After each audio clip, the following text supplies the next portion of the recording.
Are you lost? Wandered in by accident, perhaps? No? Ah, maybe you are here for a fairy tale. I am the librarian. I used to believe in nice things, beautiful things like fairy tales and butterflies. That was until I discovered a hidden section at the back of the library. You know how when you leave fruit in a bowl uneaten, it goes off? Mold starts to bloom on the skin, the flesh turns brown and soft, flies lay their eggs, maggots squirm. Well, the same thing happens to books. The same thing had happened to these books. These fairy tales had gone off. Perhaps you'd like to hear a fairy tale. Jack and the Beanstalk, or Goldilocks and the Three Bears. No, I know, Cinderella. But remember, these fairy tales have gone off. There may be parts of the story you find unpalatable, putrid even. Let me tell you the story of Zombierella.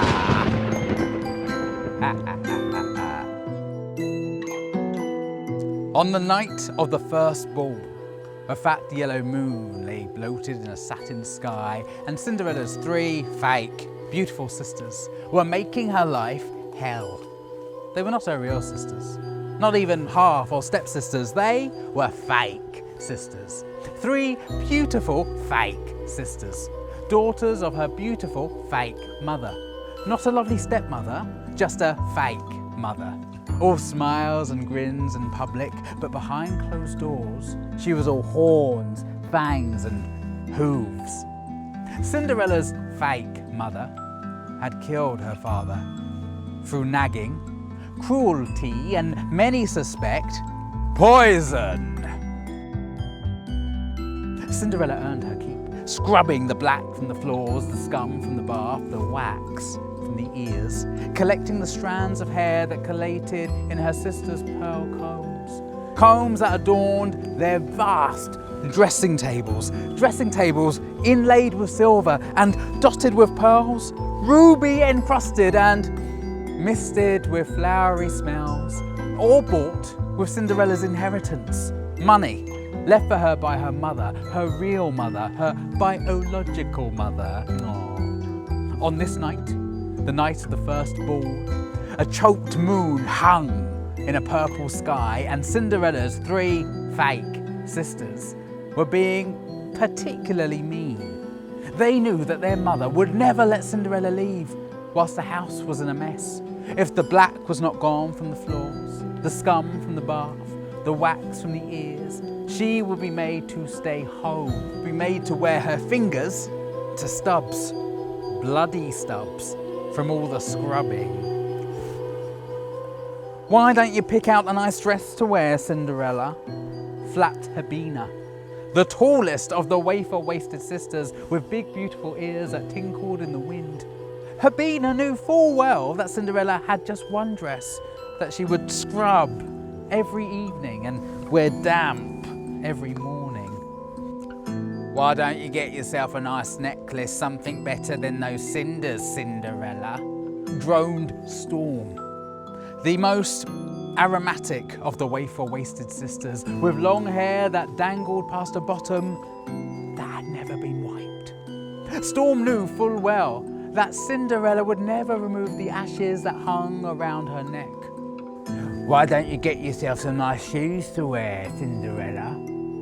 Phlegmed Allura, the meanest of the wafer-waisted sisters, who had an unusually long tongue, and knew full well that Cinderella didn't have shoes. The girl barely owned socks. She had calluses, hard skin carbuncles. The skin on her heels was so thick and so cracked that woodlice had been known to lay eggs in them. The cracks on her heels were so wide that she could open bottles with them. The cracks on her heels were so deep that her footsteps echoed. Cinderella's three fake sisters did not want Cinderella to go to the ball. They wanted the prince all to themselves.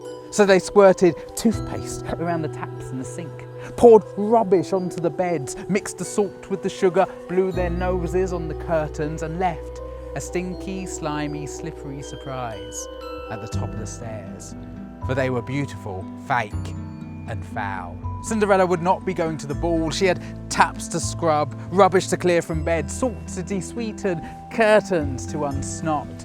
Her 3 fake, beautiful sisters smiled sweetly as they sauntered out of the house.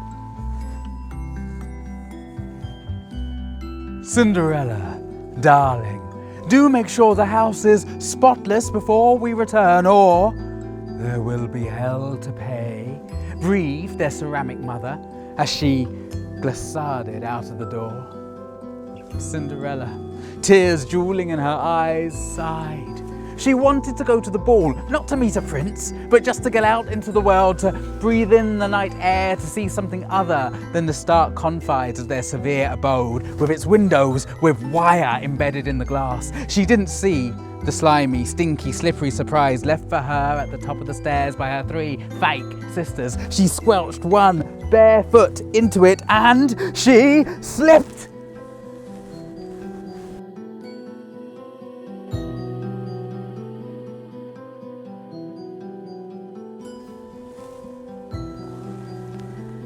I'll leave it there for now. You look a little queasy. I won't tell you what happens next to poor Cinderella in the next chapter, but things don't turn out much better for her. It is called Zombierella after all, so what do you expect? I hope you'll join me again soon for some more Fairy Tales Gone Bad.